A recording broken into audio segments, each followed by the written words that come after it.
After the confrontation, Mrs. Crawford was placed on leave, and an investigation began. Maya's bravery in the face of injustice sparked a change, not just for her, but for everyone at Oakwood. Maya had fought back, not with violence, but with courage, and she wasn't invisible anymore. By the time the school board hearing came around, the entire community knew what had happened. Mrs. Crawford's actions had brought to light the quiet discrimination that had been allowed to fester. Maya stood in front of the crowd, her posture strong, her head held high.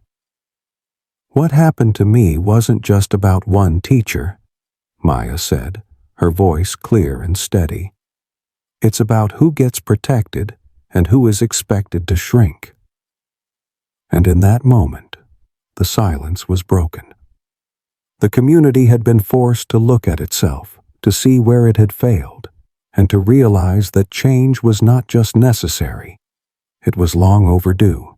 Maya froze, her hand flying to her hair. Mrs. Crawford stood behind her, a guilty look flickering across her face. "Oh no," she said, her voice sweet but false.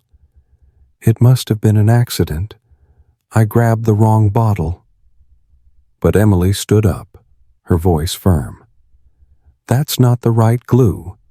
The craft glue has orange caps." The truth was clear. Mrs. Crawford had deliberately used the wrong glue, and Maya wasn't about to let it slide. Her body trembled with anger, but the fire within her was only growing. Emily rushed to get the nurse, and before long, the school officials were involved. Maya's father, Mr. Marcus Johnson, arrived at the school, his presence as strong and steady as ever. He didn't need to ask what had happened. He could see the evidence for himself. The day passed slowly, with Maya watching Mrs. Crawford linger a little longer at each white student's desk, asking about their summers, complimenting their new backpacks, or commenting on their hair. When she passed Maya's desk, she said nothing. Her eyes flicked over Maya's braids and quickly looked away, a glance sharpened by judgment, not curiosity. At lunch, Maya sat alone, picking at her sandwich. She pretended not to notice the groups of students at the other tables, most of whom didn't know how to react to her presence. A few students glanced over, but no one waved, and no one invited her to join them. Maya wasn't surprised. She had been through this before. But here, at Oakwood, it felt different. Subtle. Quiet. Like dust collecting in the corners of a room no one bothered to clean.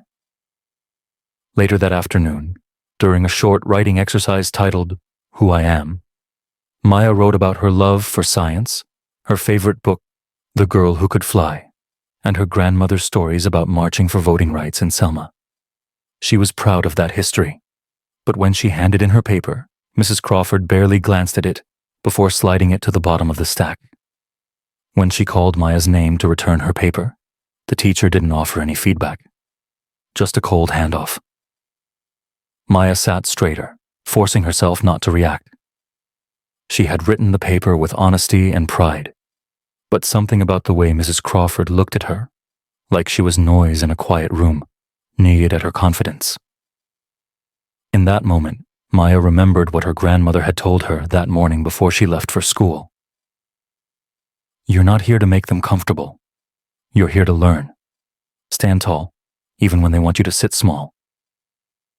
So, Maya sat tall. She did her best to focus on her work, but each day, it became harder to ignore the subtle and insidious ways Mrs. Crawford treated her differently from the others. Maya answered questions in class, her voice steady, but when Mrs. Crawford acknowledged her, it was always with a dismissive tone. "That's one way to look at it," Mrs. Crawford would say before calling on another student whose answer was similar, but received praise. One day during a history group project, Mrs. Crawford told Maya to work alone. "Some of us work better without distractions," she said. Maya couldn't help but feel like her presence alone was seen as a disruption. She watched the other students pair up, their laughter and conversations drifting past her as she worked at her desk alone. Maya felt invisible until she wasn't. Emily, the girl who sat in front of her, started noticing her more often.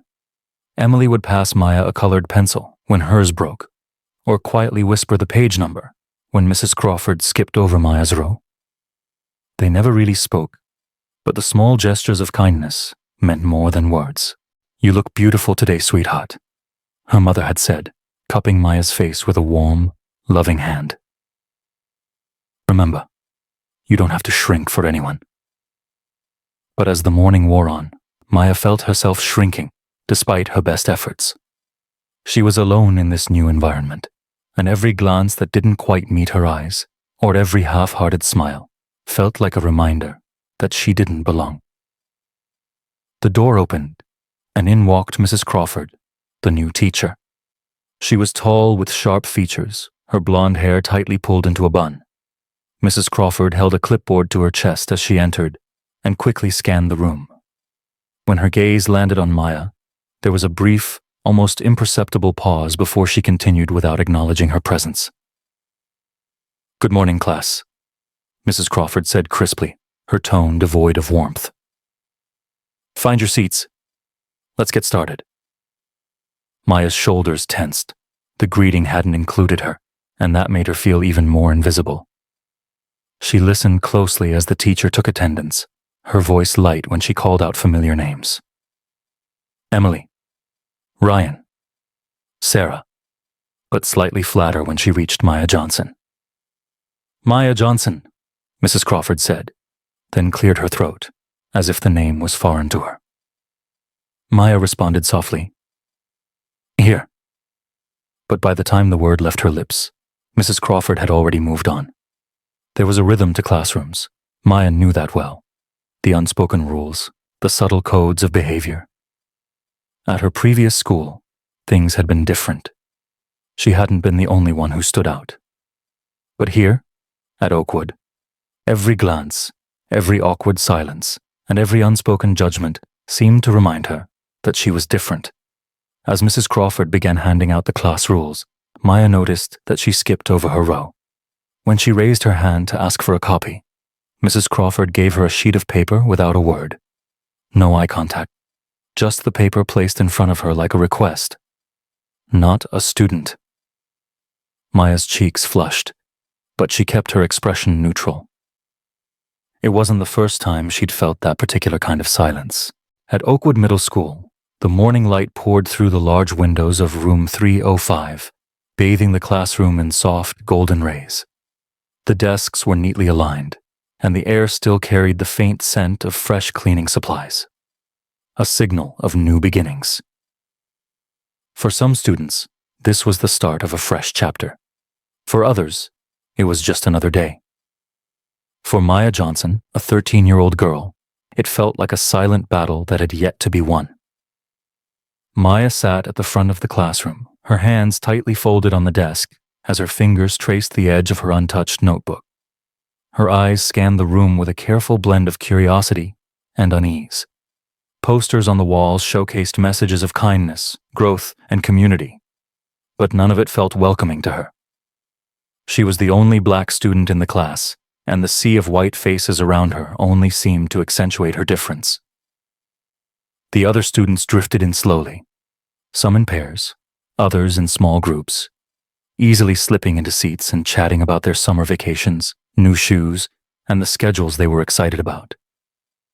Maya remained silent, her new backpack by her side, her clothes freshly ironed, and her hair braided neatly with a bright yellow ribbon her mother had tied that morning.